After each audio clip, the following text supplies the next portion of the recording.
What's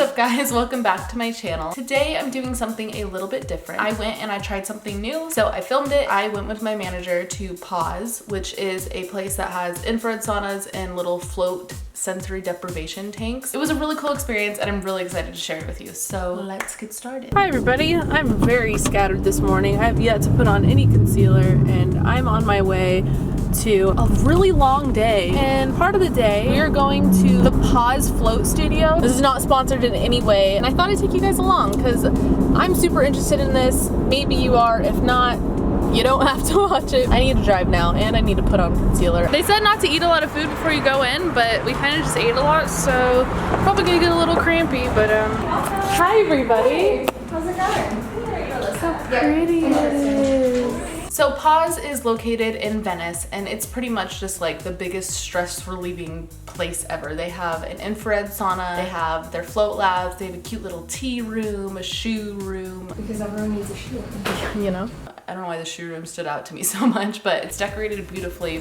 This is like what Malibu Barbie's beach house looks like. So starting with the sauna, because that's what I did first. You walk in, it's probably the size to fit about 2 to 3 people max. So Elisa and I went in together. I walked in and it was immediately so hot. I was like, yep, this is absolutely sauna. It was a 153 degrees, I believe. Oh my God, I'm sweating.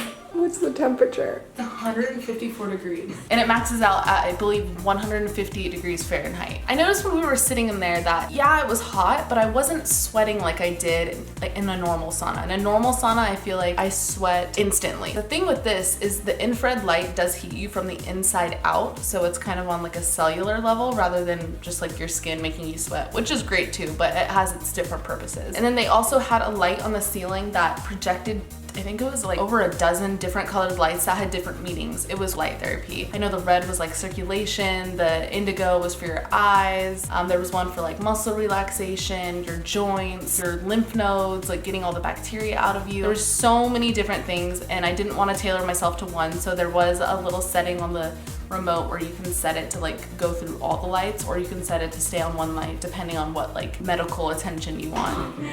It's so hot. So what color do we want? Do we want it to just rotate colors? Rotate. You can hook up your phone to play like any music, so that was really cool. We played like whatever music we wanted and we just kind of sat there for 45 minutes and talked and got sweaty. That was intense. Like I feel like that sweat was much needed. But it was weird because I didn't feel like I started sweating until about 20 minutes in, and that's how I knew like, wow, this is different than a normal sauna. Like it really is heating up my body in a different way. Because it was like no sweat, no sweat, no sweat, and then all of a sudden like drenched. But the sweat just felt different and it also smelled different. I know it might be TMI, but I felt like in a sauna, usually your sweat is like, yeah, it could be like a little stinky because usually, you know, people go after the gym, you're sweating from your workout, whatever, but like this, I could tell was bringing out juices in me that should not be there. So many toxins were coming out of my body. I knew they were present because I smelled them. Okay, so once we were done with the sauna, we stayed in our sweaty little towels, we grabbed all of our stuff, and we walked like a little bit down the hall to our sensory deprivation tanks. Here's the big pod. They said there's 1,000 pounds of Epsom salt in there, and those little knobs over there adjust the sound and the light. And this thing closes, and this is the shower. You guys might see these in your local bathroom. I have to rinse off because I'm really sweaty.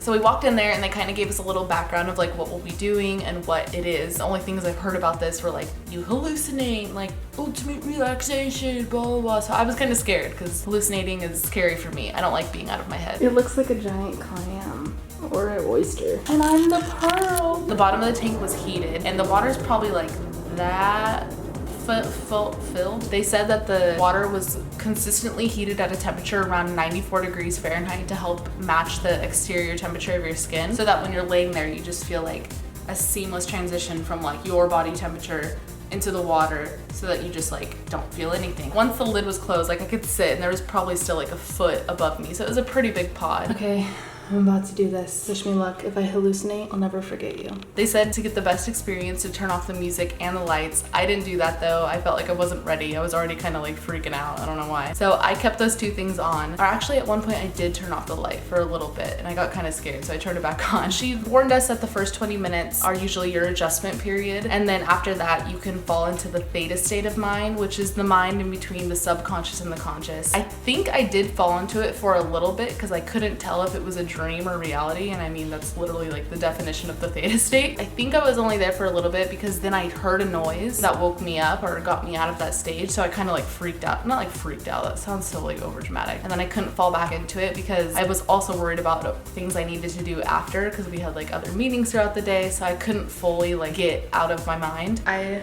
just finished. I just took my shower. I feel like I need a couple showers to like completely get the salt residue off, but I mean that was really cool. Like, I feel like I'm still kind of asleep, so it's kind of hard for me to elaborately explain, but it was still really relaxing. I mean, worst case scenario, all you get out of it is soaking in Epsom salt, which is amazing for your muscles. I learned it has like magnesium in it, and I guess magnesium is one of like the top minerals that people are deficient in, and it's best taken through your skin.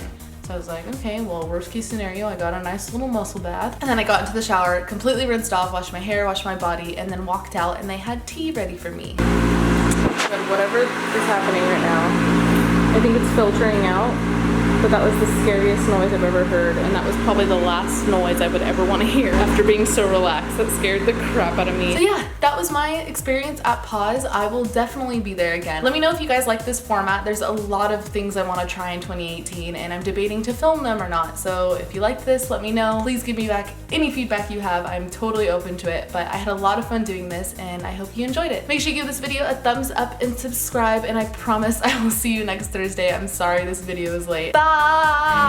You and me, baby, ain't nothing but mammals, so let's do it like they do on the Discovery.